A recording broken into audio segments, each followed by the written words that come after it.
నా ప్రభువైన యేసుక్రీస్తు నామములో మీ అందరికీ నా హృదయపూర్వకమైన వందనాలు. దేవుడి దినమంతా మీకు తోడై ఉండి మిమ్మల్ని ఆశీర్వదించి దీవించి కాపాడునుగాక. ఒకరోజు ఐగుప్తు దేశములో నుండి అబ్రహాము దాసిగా ఉండుటకు హాగరును తీసుకొని వచ్చారు. కొన్ని రోజుల తరువాత శారమ్మ అబ్రహాముతో అంటుంది, నా యజమానుడా, ఇప్పటి వరకు మనకు సంతానము కలగలేదు. నా వయసు ఏమో ఉడిగిపోతుంది. నేనా ఇక గర్భము దాల్చేదానికి కూడా నా వయసు నాకు సహకరించదు. గనుక నా దాసి అయిన హాగరును నువ్వు పెళ్లి చేసుకో అని శారమ్మ అబ్రహామును పిలిచి అబ్రహాముకు హాగరునిచ్చి పెళ్లి చేసిందండి. కొన్ని రోజుల తర్వాత హాగరు గర్భవతిగా మార్చబడింది. గర్భవతిగా అయినప్పటి నుండి ఆ ఇద్దరి మధ్యలో ఓ చిన్న కలవరాలు, ఇద్దరి మధ్యలో చిన్న విభేదాలు కలిగాయి. హాగరుకి శారమ్మకి ఇద్దరి మధ్యలో విభేదాలు కలిగినప్పుడు ఒకరోజు శారమ్మ కూడా అన్నది, ఇక కష్టంగా ఉంది ఇంట్లో. శారమ్మ అబ్రహాముతో చెప్తుంది, హాగరు నన్ను చూచినప్పుడల్లా నీచమైన దానిగా చూస్తుంది, నన్ను అవమానకరంగా మాట్లాడుతుంది, హాగరు ప్రవర్తన సరిలేదు. గనుక ఇంట్లో ఉంటే నేనైనా ఉండాలి, తనైనా ఉండాలి అన్నట్లుగా అబ్రహాముతో శారమ్మ చెప్పింది. ఇక్కడ అబ్రహాము కూడా శారమ్మతో ఒక మాట అన్నారు, సరే దాసి నీ చేతిలో ఉంది కదా, నీకు ఇష్టం వచ్చినట్లుగా చెయ్యి అని ఒక చిన్న సలహా ఇచ్చాడు. శారమ్మ హాగరుని చిత్రవదన పెట్టడం ప్రారంభించిందండి. ఆ సమయంలో హాగరు కూడా అబ్రహాముతో చెప్పి ఉండొచ్చు, ఏమండి, ఈ ప్రక్క చూస్తే నేను గర్భవతిని, మరొక ప్రక్క చూస్తేనేమో మా అక్క నన్ను శ్రమ పెడుతుంది, ఈ శ్రమను నేను తట్టుకోలేకపోతున్నాను, లేచినా ఇబ్బందిగా ఉంది, కూర్చున్నా ఇబ్బందిగా ఉంది, ఆకలై అంత అన్నము తింటున్నా ఈ గుడారంలో చాలా ఇబ్బందిగా ఉంది, నేనేం చేయలేకపోతున్నాను, గనుక ఒకసారి నువ్వు అక్కతో మాట్లాడకపోయావా అని అడిగే ఉండొచ్చండి. అప్పుడు అబ్రహాము కూడా అటు చెప్పలేక ఇటు చెప్పలేక అబ్రహాము ఇద్దరి మధ్యలో నలపబడుతున్నారు. ఎన్ని రోజులని శ్రమను తట్టుకుంటుంది, ఎన్ని రోజులని ఇబ్బంది పడుతుంది. ఆ ఇబ్బందిని తట్టుకోలేక, ఆ శ్రమను తట్టుకోలేక ఆ అమ్మ ఒక చిన్న ఆలోచన తీసుకుంది, ఒక చిన్న నిర్ణయం తీసుకుంది. ఇక్కడ ఉండి శ్రమ పడేదానికంటే ఇక్కడి నుంచి వెళ్ళిపోవటం నేను మంచిది అని ఆలోచించింది. ఒకసారి ఆలోచించండి, ఇంటిని విడిచి వెళ్ళాలి అని ఒక తలంపు ఎప్పుడు కలుగుతుందంటే ఇక సహించలేనంత శ్రమ కలిగినప్పుడు, ఇక ఆ ఇంట్లో నిలవలేనంత నీడ లేనప్పుడు, ఆ ఇంట్లో ఉన్నవారు ప్రేమ, ఆదరణ, ఆప్యాయత కంటికి కనబడక కనుమరుగై ఉన్నప్పుడు ఆ ఇంట్లో ఉన్న ఎవరికైనా అండి, శ్రమపరచబడుతున్న ఎవరికైనా ఒక ఆలోచన కలుగుతుంది, ఇంతకాలం నేను ఉండి కూడా వ్యర్థమే, ఇక మీదట కూడా ఉండి కూడా వ్యర్థమే అన్నట్లుగా ఒక నిర్ణయానికి వచ్చేస్తారండి. ఆ తల్లిగారు కూడా ఒక నిర్ణయానికి వచ్చి ఇంట్లో ఎవరికి చెప్పా పెట్టకుండా ఇంటిని విడిచి వెళ్ళిపోయింది. ఎక్కడికి వెళుతుందో, ఏ చోటకి వెళ్ళాలని ఆశ కలిగి వెళ్ళిందో అర్థం కాలేదు. ఒక మాటలో చెప్పాలి అంటే ఆ అమ్మ ఎక్కడికి వెళుతుందో కూడా ఎవరికీ తెలియని పరిస్థితి అండి. ఒకవేళ వెళుతున్న ఆమెకి ఏమైనా తెలుసా అంటే ఆ అమ్మకు కూడా తెలియదు. బాధను తట్టుకోలేక, శ్రమను అనుభవించలేక, పెడుతున్న కష్టమును భరించలేక ఇంటిని విడిచి పారిపోయి ఒక అరణ్యములో నిలిచిపోయింది. ఒంటరిగా బయలుదేరింది, ఒంటరిగా అరణ్యములో నిలిచిపోయింది. ఇప్పుడు ఒంటరిగా నిలబడిన ఆ అమ్మ మనసులో మెదిలే మాట ఏంటంటే, ఎవరు నన్ను అర్థం చేసుకోలేదు కదా, అందరికీ నేను భారమైపోయాను, అందరికీ నేను ఎక్కువైపోయాను, నన్ను కట్టుకున్న నా భర్తే నన్ను విడిచిపెట్టేశాడు, నేను నమ్మి వచ్చిన నా అక్కే నన్ను ఇంట్లో నుంచి గెంటి పడవేసింది. ఇప్పుడు నేను ఎవరికి చెప్పుకోను, ఎవరికి చెప్పుకుంటే నా బాధ తీరుతుంది, ఈ ఒంటరితనములో నాకు మరణమే మేలు అన్నట్లుగా నిస్సాయ స్థితిలో పడిపోయి గొప్పగా కోల్చబడి తనకు తాను దూషించుకుంటూ ఒకవేళ చనిపోదామా అని ఆలోచన వస్తే కడుపులో బిడ్డ పెరుగుతుంది. బిడ్డను చూచి ప్రాణమును తీసుకోలేక కడుపులో పెరుగుతున్న బిడ్డను చూచి ఒక నిర్ణయము తీసుకోలేక ఆ అమ్మ చావు బ్రతుకుల మధ్యలో కొట్టిమిట్లాడుతుందండి. ఆ పరిస్థితిలో గొప్పగా కూల్చబడి కన్నీరు కార్చి వేదనకు గురైంది. ఆ సమయంలో అందరూ విడిచిపెట్టారు కదా, అందరూ ఆ అమ్మను మర్చిపోయారు. కానీ ఆ అమ్మను సృష్టించిన సృష్టికర్త ఆ అమ్మను మర్చిపోలేదండి. ఆ అమ్మను నిర్మించిన నిర్మాణకుడు ఆ అమ్మను మర్చిపోలా. ఆ అమ్మను కనుగొన్నాడంటండి. ఎలాంటి పరిస్థితులలో? దిక్కు తోచని పరిస్థితులలో. ఎలాంటి పరిస్థితులలో? చిమ్మ చీకట్లో నిలబడినట్లుగా ఒంటరితనంలో నిలబడిన పరిస్థితులలో ఇంటి మీద ఉన్న పిచ్చుకోవలే, గూడు చెదిరిపోయి అల్లల్లాడుతున్న పిచ్చుకోవలే, మనుషుల సహాయము దొరకక, మనుషుని ప్రేమ దొరకక, కట్టుకున్న భర్త ఆదరణ దొరకక అరణ్యములో ఒంటరిగా నిలిచిపోయి అరణ్యములో చావు బ్రతుకుల మధ్య కొట్టుమిట్లాడుతూ కన్నీళ్ళ మధ్య నిలిచిపోయిన ఆ యమ్మను దేవుడు కనుగొన్నాడంటండి. ఆ యమ్మను దేవుడు కనుగొని ఆ యమ్మతో ముఖాముఖిగా మాట్లాడుతూ ఉన్నాడు. ఏమ్మా, ఎక్కడికి వచ్చావు? ఎక్కడి నుంచి ఎక్కడికి వచ్చావు?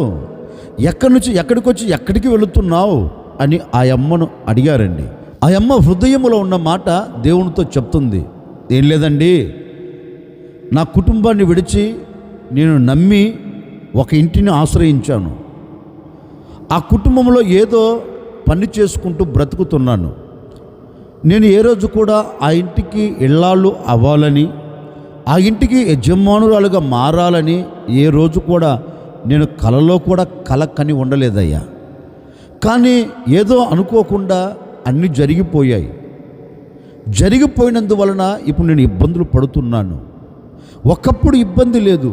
ఎప్పుడైతే ఆ ఇంటికి ఇల్లాలుగా మారానో, ఆ ఇంటి యజమానునికి భార్యగా మారానో, మారిన నాటి నుండి నేను శ్రమపరచబడుతున్నాను.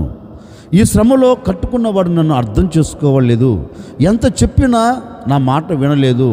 ఇక ఎవరు నన్ను పట్టించుకుంటాడు? కట్టుకున్నవాడే పట్టించుకోలేదు, కట్టుకున్నవాడే ప్రేమను చూపెట్టలేదు, కట్టుకున్నవాడే ఆప్యాయతను పంచలేదు, కట్టుకున్నవాడే గర్భవతిని తెలిసి కూడా నేను చెప్పే ఏ మాట వినకుండా నన్ను విడిచిపెట్టారయ్యా. ఇక ఎవరితో చెప్పుకోవాలి? ఎటో వైపు వెళ్ళి బ్రతుకుదామా లేకపోతే చనిపోదామా అన్నట్లుగా నా యజమానురాలుని విడిచి, నా ఇంటిని విడిచి నేను పారిపోయి వచ్చానయ్యా. ఎవరితో చెప్పుకోలేదు నేను వెళుతున్నానని. ఏదో నా ఆలోచనకు తగినట్లుగా నా మనసులో వచ్చిన ఆలోచన ప్రకారం నేను అడుగులు వేస్తూ వచ్చేసాను. ఇప్పుడు ఎటు వెళ్ళాలో నాకు అర్థం కావట్లేదు. ఒక మాటలో చెప్పాలంటే నిస్సహాయ స్థితిలో పడిపోయాను. ఆదరించేవాడు ఈ అరణ్యంలో కనపడట్లేదయ్యా. నా కన్నీరు తుడిచేవారు ఈ అరణ్యంలో ఎవరు కనపడట్లేదు. ఒంటరి దానిగా నిలిచిపోయానయ్యా. నా అనుకున్న వారందరూ నాకు దూరం అయిపోయారు. నా పరిస్థితి దారుణమైపోయిందని ఆ అమ్మ హృదయంలో ఉన్న ప్రతిదీ దేవునితో చెప్పడం ప్రారంభించింది. అప్పుడు దేవుడు కూడా ఆ అమ్మతో ఒక మాట అంటున్నాడు. చూడమ్మా, నా మాట విను. ఎక్కడి నుంచి అయితే వచ్చావో అక్కడికి తిరిగి వెళ్ళు. ఎందుకంటే నేను నిన్ను కనుగొన్నాను, నేను నీ పరిస్థితిని చూచిన నేను నీతో చెప్తున్నా, నేను నీకు పుట్టబోయే ఈ సంతతిని నేను విస్తారముగా ఆశీర్వదించబోతున్నాను, విస్తారముగా నేను దీవించబోతున్నాను. నా మాట విని నేను చెప్పినట్లు నువ్వు చేయి అని ఆ అమ్మతో ప్రేమగా దేవుడు మాట్లాడటం ప్రారంభించాడండి. ఆ సమయంలో ఆదరించిన వాడు కంటికి కనపడకపోతే, ఆదరించిన వాడు కంటికి కనపడనంత దూరం నిలిచిపోతే, ఆదరించవలసిన వాడు అద్దరికి చేరనివ్వకుండా తను దూరపరిస్తే, తను నిర్మించిన దేవుడు తన ప్రక్క నిలిచి ఇప్పుడు ఆ తల్లిని బలపరుస్తున్నాడండి, ధైర్యపరుస్తున్నాడు. ఆమె కన్నీరు తుడుస్తున్నారు. నేను లేనా? నువ్వెందుకు కన్నీరు కారుస్తావు? నేను లేనా? నువ్వెందుకు అధైర్యపరచబడతావు? నేను లేనా? ఈ సమయంలో నేను నీతో కూడా నడుస్తాను, నీతో కూడా నిలుస్తాను. నీకు పుట్టబోయే సంతతిని అత్యధికముగా నేను ఆశీర్వదిస్తాను. నువ్వేం కంగారు పడగాకు, ధైర్యం తెచ్చుకో, నువ్వు అధైర్యపరచబడగాకు. నా మాట విని నీవు తిన్నగా బయలుదేరి వెళ్ళు అని దేవుడు అరణ్యములో ఒంటరితనములో నిలిచిన ఆమెతో మాట్లాడిన తర్వాత దేవుని మాటల చేత ఆ యమ్మ ధైర్యాన్ని పొందుకొని, దేవుని మాటల చేత ఆ యమ్మ ఆదరణ పొందుకొని, దేవుని మాటల చేత ఆ యమ్మ కన్నీరును తుడుచుకొని తిన్నగా బయలుదేరేటప్పుడు దేవునితో ఒక మాట అంటుంది, అయ్యా, ఈ అరణ్యములో ఒంటరిగా నిలిచిపోయిన నన్ను నీవు కనుగొన్నావు. ఈ అరణ్యములో నరములు ఆడుతూ ఉన్న ఏ నరుడు కూడా ఈ అరణ్యములో తిరగడు. అలాంటి స్థితిలో నేను నిలిచిపోయాను. అలాంటి పరిస్థితిలో నువ్వు నిలిచి నీ మాటల చేత నన్ను ధైర్యపరిచి నా హృదయంలో ఒక త్రాణ పుట్టించి నా హృదయానికి ఒక నెమ్మదిని దయచేసి నన్ను బలపరిచావయ్యా. ఈ అరణ్యములో ఎవరు కనుగొనలేని ఈ అరణ్యములో నీవు నన్ను కనుగొన్నావు. నీ కనుదృష్టి నా మీద పడింది, నీవు నన్ను ఓదార్చావు అంటూ ఆ అమ్మ దేవునితో ఒక మాట అంటుంది. ఇప్పుడు ఆ మాట నేను చదువుతాను. మీ పరిశుద్ధ గ్రంథమైన బైబిల్ తెరిచి చూడండి. ఆదికాండం 16వ అధ్యాయం 13వ వాక్యాన్ని నేను చదువుతూ ఉన్నాను. మీ పరిశుద్ధ గ్రంథమైన బైబిల్ తెరిచి చూడండి. అది చూచుచున్న దేవుడవు నీవే అను పేరు తనతో మాటలాడిన యెహోవాకు పెట్టెను. ఏలయనగా నన్ను చూచిన వానిని నేనిక్కడ చూచి తిని గదా అని అనుకొనెను. చూడండి, ఆ యమ్మ పరిస్థితులలో ఎవరూ ఆ యమ్మను చూడలేదు, కనుగొనలేదండి. ఆమె నిర్మించిన దేవుడు ఆకాశంలో వంగి తొంగి చూచి ఆమె పరిస్థితిని చూచి ఆమెను కనుగొని ఆమెను తేడతెల్లగా చూస్తున్నాడు. ఈ ఇబ్బందుల్లో బిడ్డ నిలిచిపోయింది, ఈ ఇక్కట్ల మధ్య ఈ బిడ్డ నిలిచిపోయింది, నేను వెళ్ళి ఈ బిడ్డ పట్ల అద్భుతం చేయాలి అని ఆమెను చూచి ఆమెను కనుగొని ఆమెను పరామర్శించి ఆమెను పలకరించి ఆమె హృదయానికి ధైర్యాన్ని కలగచేసి ఆమెను మరలా తన గృహానికి పంపిస్తున్నాడండి.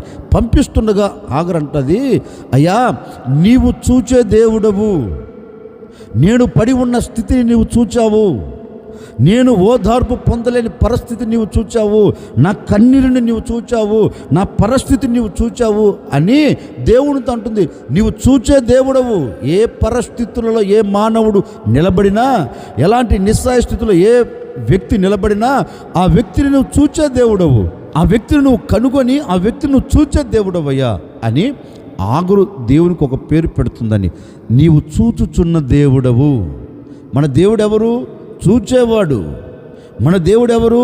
కన్నులుండి చూడలేనివాడు కాదు, చెవులుండి వినలేనివాడు కాదు, చేతులు చాపి ఆశీర్వదించలేని దేవుడు కాదండి, కాళ్ళుండి నడవకుండా ఒక చోట స్థిరంగా ఉండేవాడు కాదండి. మన దేవుడు ఎవరంటే కాళ్ళుండి నడవగలిగిన వాడు, చేతులుండి చాపి ఆశీర్వదించగలిగిన దేవుడు, కన్నులుండి చూడగలిగిన వాడు, నోరుండి మనుషుతో ముద్దుగా మాట్లాడగలిగిన వాడు, చెవులుండి మనము మొరపెడితే చక్కగా వినగలిగిన దేవుడు, మనం ఆరాధించే దేవుడు. అందుకే ఆగరు అంటుంది, నీవు సమస్తమును చూచే దేవుడవయ్యా, సమస్తము నీవు చూచుచు వారి మొరను వినగలిగిన దేవుడవు, వారి యొద్దకు రాగలిగిన దేవుడవు అని ఆగరు దేవునికి పేరు పెడుతుంది. నీవు చూచే దేవుడవు. నిజమే కదండి, మన దేవుడు చూచే దేవుడు. ఓ సేవకుడిగా ఈ ఉదయకాల సమయంలో నేను కూడా మీతో చెప్పాలనుకున్న మాట ఏంటంటే, మరి ఏ పరిస్థితుల్లో నీవు పడిపోయావో నాకు తెలియదండి. నా అనుకున్న వారందరూ నిన్ను విడిచిపెట్టారా? కట్టుకున్న భర్త నిన్ను విడిచిపెట్టారా? కట్టుకున్న భార్య నిన్ను విడిచిపెట్టిందా? ఒకవేళ తల్లిదండ్రులు పిల్లలకు భారమైపోయి పిల్లలు తల్లిదండ్రులు విడిచిపెట్టారా? తల్లిదండ్రులు పిల్లలను విడిచిపెట్టారా? ఒకవేళ ఏ పరిస్థితుల్లో నీవు కన్నీరు కారుస్తున్నావో, కృంగిపోతున్నావో, ఇబ్బందులు పడుతున్నావో, పలకరించేవాడు లేడు ప్రక్కన అని ఒకవేళ నిస్సాయ స్థితిలో పడి గొప్పగా కోల్చబడి నువ్వు వేధిస్తున్నావో, రోధిస్తున్నావో నాకు తెలియదండి. ఒకవేళ ఈనాటి వరకు నీవు నమ్మిన వారే నిన్ను విడిచిపెట్టారేమో, ఈనాటి వరకు నీతో మాట్లాడుతున్నవాడే మౌనమైపోయాడేమో, నిన్ను అద్దరికి చేరుస్తానని చెప్పిన వాడే నడి సముద్రంలో విడిచిపెట్టాడేమో, ఎలాంటి ప్రభావాలు నీ చుట్టుముట్టి నీ కుటుంబాన్ని అలజడిని కలగచేస్తున్నాయో నాకు తెలియదు. వాటన్నింటిని చూచి ఒంటరిగా నిలిచిపోయి కన్నీరు కారుస్తున్నావా? ఒంటరిగా నిలిచిపోయి ఆవేదన చెందుతున్నావా? ఒంటరిగా నిలిచిపోయి ఇబ్బందుల మధ్య గొప్పగా కోల్చబడి ఒకవేళ ప్రాణము తీసుకోవాలని ఆలోచిస్తున్నావా? భయపడవలసిన అక్కర్లేదు. నీ స్థితిని నా ప్రభు చూచాడు. నువ్వు పడి ఉన్న స్థితి నా ప్రభు చూచాడు. ఆగరు పడి ఉన్న స్థితిని చూచి ఆమెను ధైర్యపరిచాడు కదా. ఆగరు పడి ఉన్న స్థితిలో ఒకవేళ నువ్వు పడి ఉన్నావేమో, ఆగరు కన్నీరు కార్చిన స్థితిలో ఉండినట్లుగా ఒకవేళ నువ్వు కన్నీరు కారుస్తున్నావేమో, ఆగరు విడిచిపెట్టబడినట్లుగా ఒకవేళ అందరి చేత విడిచిపెట్టబడి అందరి చేత మోసపోయి ఒకవేళ నలుగురిలో నవ్వుల పాలవుతూ తల దించుకొని నువ్వు బ్రతుకుతున్నావేమో నాకు తెలియదండి. ఈ ఉదయకాల సమయం నా ప్రభు చెప్పకనే చెబుతున్నాడు, నీవు పడి ఉన్న స్థితిని నా ప్రభు చూస్తున్నాడు. నీవు పడి ఉన్న స్థితి నా ప్రభు ఆల్రెడీ చూచాడు. చూచిన దేవుడు ఈరోజు నీతో చెప్పకనే చెబుతున్నాడు, నేను నిశ్చయముగా ఆ స్థితిలోంచి నేను లేవనెత్తబోతూ ఉన్నాను. ఆగరును ధైర్యపరిచిన దేవుడు నిన్ను ధైర్యపరచబోతూ ఉన్నాడు. ఆగరును మరల గృహమునకు నడిపించిన దేవుడు మరలా నీ పూర్వ స్థితికి నా దేవుడిని తీసుకొని రాబోతూ ఉన్నాడు. ఆగరుకు ధైర్యం ఇచ్చిన దేవుడు, ఆగరుని విస్తరింపచేసిన దేవుడు తప్పక నిన్ను ధైర్యపరచి నిన్ను నీ కుటుంబాన్ని నా దేవుడు విస్తరింప చేయబోతూ ఉన్నాడు. గనుక ఏ విషయాలలో కూడా అధైర్యపడకుండా ధైర్యముగా ఉండు. ఎందుకంటే నిన్ను చూచే దేవుడు నీ ప్రక్క ఉన్నాడు. ఒకవేళ నువ్వు అనుకున్నావేమో, వారు నన్ను చూడలేదయ్యా, వీళ్ళు నన్ను చూడలేదయ్యా, వారు నన్ను పట్టించుకోవట్లేదయ్యా అని ఒకవేళ నువ్వు ఆలోచిస్తున్నావేమో, ప్రపంచంలో ఎవ్వడు నిన్ను పట్టించుకోకుండా ఇబ్బంది లేదు. నా అనుకున్న వారు నిన్ను పట్టించుకోకపోయినా ఇబ్బంది లేదు. నీతో ఉన్నవారు నిన్ను పట్టించుకోకపోయినా ఇబ్బంది లేదు. నిన్ను పట్టించుకోగలిగిన దేవుడు నిన్ను చూస్తున్నాడు కదా. నీవు పడి ఉన్న స్థితిలో ఉన్న నీ జీవితంను లేవనెత్తుటకు ఆయన చూస్తున్నాడు కదా. ఒకరు చూడవలసిన అవసరం ఏంటి? సాక్షాత్తుగా ప్రభువు అంటున్నాడు, నేను నిన్ను చూస్తున్నాను కదా, నేను నిన్ను కనుగొన్నాను కదా, ఆ స్థితిలోంచి నేను లేవనెత్తుతాను, భయపడకు. అందుకే లేఖనంలో కూడా మరొక చోట ఒక శ్రేష్టమైన మాట రాయబడిందండి. మన పితరులైన ఇశ్రాయేలీయులు ఇంచుమించుగా 430 సంవత్సరాలు ఐగుప్తు దేశంలో నలపబడుతున్నారు.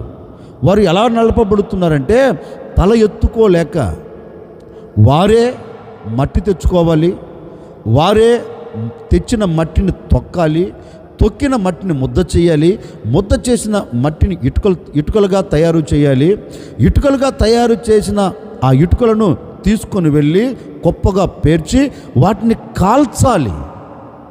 ఎంత కష్టం అంటే అంత కష్టంలో వీరు ఉన్నారు. ఆ కష్టంలో వీరు దేవుని సన్నిధిలోనికి వెళ్ళి ఒక చిన్న ప్రార్థన చేశారు. అయ్యా, మా కష్టాన్ని చూడకపోయావా? ఇక పడినది ప్రయాస ఇంతేనా? మేము పడుతున్న కష్టం ఇంతేనా? కష్టపడిన దానికి ప్రయోజనం లేకుండా పోతుంది అని మొరపెడితే సాక్షాత్తుగా దేవుడు అంటున్నాడు, మోషే, నా ప్రజల మొర నేను విన్నాను, నా ప్రజలు పడుతున్న బాధను నేను చూస్తున్నానయ్యా. చూడండి, మన దేవుడు ఎవరు? మనం బాధపడుతుంటే చూచి మౌనంగా ఉండేవాడు కాదు కదా.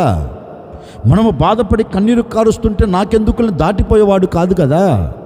దేవుడి ప్రజలు బాధపడుతూ కన్నీరు కారుస్తుంటే దేవుడు ఒకటే అంటున్నాడు, మోషే, నా ప్రజలు పడుతున్న బాధ నిశ్చయముగా నేను చూచితిని. ఐగుప్తీయులు కష్టపెడుతున్న ఆ కష్టమును నేను చూచాను. ఆ కష్టమును నా ప్రజలు భరించలేకపోతున్నారు. ఆ కష్టములో నుంచి నా ప్రజలను విడిపించుటకు నేను దిగి వచ్చి ఉన్నాను. ఇక నా ప్రజలు ఆ కష్టంలో ఉండకుండా నేను వారిని తప్పించబోతున్నాను అని వారి యొద్దకు దిగివచ్చి, వారి బాధను చూచి వారి యొద్దకు దిగివచ్చి వారి కన్నీరును తుడిచి వారిని విడిపించి శ్రేష్టమైన దేశానికి తీసుకొని వెళుతున్నారండి. ఓ సేవకుడిగా నేను కూడా మీతో చెప్పే మాట ఏంటంటే, ఒకవేళ ఈనాటి వరకు హాగరు ఒంటరితనంలో నిలిచిపోయి బాధపడినట్లుగా ఇశ్రాయేలు ప్రజలు ఒంటరితనంలో నిలబడిపోయి, ఇశ్రాయేలు ప్రజలు ఐగుప్తు దేశంలో నిలబడిపోయి ఇశ్రాయేలును ఐగుప్తులు పెడుతున్న బాధలు భరించలేక, ఐగుప్తులు పెడుతున్న బాధను భరించలేక ఇశ్రాయేలు కన్నీరు కార్చినట్లుగా, ఒకవేళ ఏ బాధను భరించలేక, ఏ సమస్యను దాటుకోలేక, ఏ పరిస్థితులు నువ్వు అధిగమించలేక ఒకవేళ ఈనాటి వరకు గొప్పగా కొల్చబడి కన్నీరు కారుస్తూ నీవు అలాగే విలపిస్తున్నావేమో, అలాగే విలపిస్తూ అద్దరికి చేర్చబడలేక అలాగే అంధకారంలోకి దిగజార్చబడినట్లుగా నీ జీవితం మనుగడ కొనసాగించబడుతుందేమో నాకు తెలియదండి. ఈ ఉదయం నా ప్రభు మీతో చెప్పమన్నారు. ఓ సేవకుడికి నేను మీతో చెప్తున్నాను.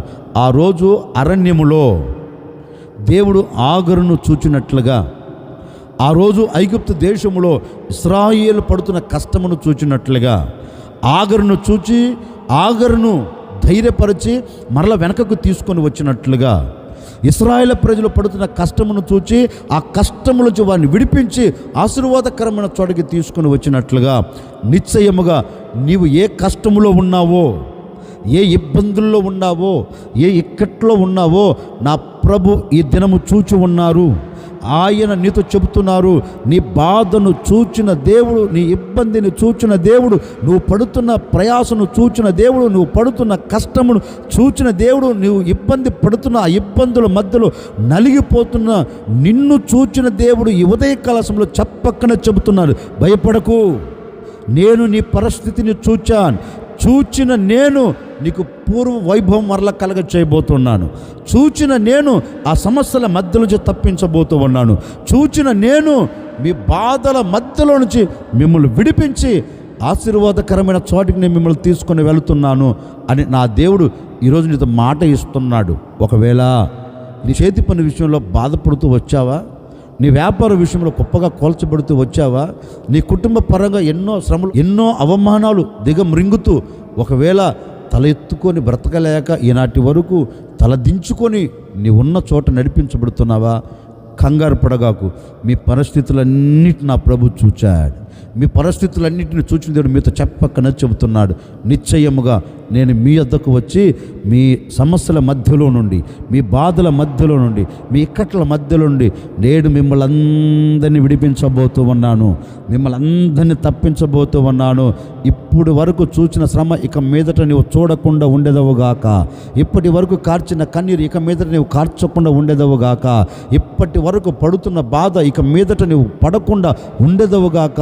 ఈనాటి వరకు చూచిన ఏ శ్రమ ఇక మీదట నీవు చూడకుండా నా దేవుడు నీ శ్రమను, నీ బాధను, నీ ఇబ్బందులను చూచి నీ యొద్దకు దిగివచ్చి వాటన్నిటిలోంచి నదిని మిమ్మల్ని విడిపించునుగాక. ఓ సేవకుడిగా మనస్ఫూర్తిగా కోరుకొని మిమ్మల్ని ఆశీర్వదిస్తున్నానండి. ఈ దినము నుండి మీ కుటుంబాలన్నిటిని నా దేవుడు ఆశీర్వదించునుగాక. బాధల మధ్య నుంచి తప్పించునుగాక, వేదనల మధ్య నుంచి తప్పించునుగాక, సమస్యల వలయాల నుంచి మిమ్మల్ని మీ కుటుంబాలని విడిపించి నా దేవుడు క్షేమకరమైన చోట నిలబెట్టునుగాక. ఆశ్చర్యకరుడా మీకు స్తోత్రాలు చెల్లిస్తూ ఉన్నాను. మీరంతైనా సర్వశక్తి కలిగిన దేవుడవు.